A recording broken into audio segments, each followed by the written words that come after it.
Ovoga je vikenda u Zagrebu, Mariji Bistrici i Križevcima svečano obilježen kraj proslave 400. obljetnice uspostave Marčansko-križevačke eparhije.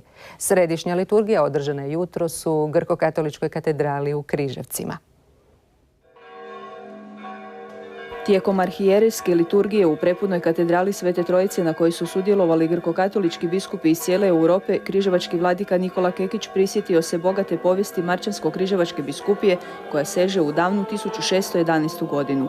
Naime, tada je vladika Simeon Vratanja u Rimu ispovjedio katoličku vjeru, a papa Pavao V imenovao ga prvim grko-katoličkim biskupom sa sjedištem u Marči, nedaleko od Križevaca.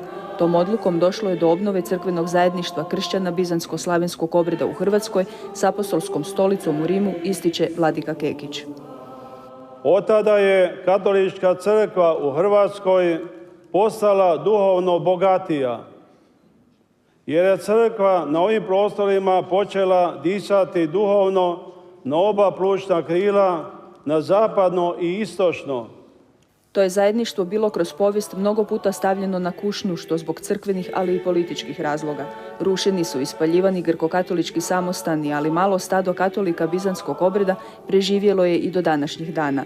Posebnu zaslugu za to, prema riječima vladike Kekića, osim biskupa i svećenika, imaju žumberački uskoci, grko-katolici koji su za vrijeme osmanskih osvajanja uistinu bili predziđe kršćanstva.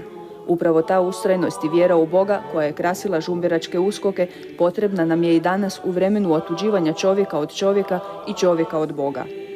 Postado smo robovi modernog načina života, ovisnici o koje čemu.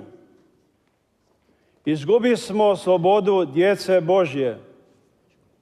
Posljedice toga vide se na svakom koraku, u osobi, u obitelji i u društvu. Vrtimo se u tamnom labirintu iz kojega ne znamo izići. Na završnu proslavu 400. obljetnice uspostave Marčanske biskupije u Križevci su došli grko-katolici iz cijele Hrvatske, ali i okolnih zemalja. Molit ćemo se za sve naše koji nisu mogli doći iz sela. Na liturgiji su sudjelovali i rimokatolički biskupi i nadbiskupi. Oni iz prve ruke svjedoče o dobroj suradnji katolika i grko-katolika u Hrvatskoj. Ljudi koji u jednom ili u drugom obredu slave sveta otajstva zapravo doživljavaju jedno bogatstvo i ljepotu liturgije i surađujemo kao crkve, kao biskupi, dakle smo često zajedno, svećenici međusobno također pomažu jedni drugima kad je nešto potrebno. U svijetu djeluje 21 grko-katolička crkva. U većinsko pravoslavnoj Ukrajini grko-katolika ima oko 6 milijuna, što ih čini najvećom grko-katoličkom crkvom u svijetu. В Україні існує така міжцерковна. U Ukrajini je osnovana međureligijska organizacija koja radi na principu zajedništva između pravoslavnih crkvi, grko-katoličkih i rimokatoličkih crkvi. A tu su i protestanti, židovi i muslimani. Međureligijska se zajednica bavi problemima koje nam je povijest predala, pa ima zadaću raditi na dijalogu i poboljšati suradnju između svih religija.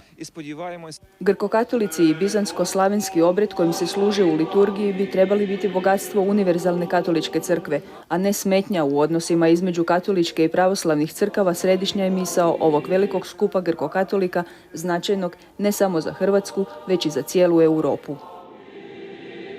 A grko-katoličke biskupe jučer je primio i predsjednik Ivo Josipović. Grko-katolička tradicija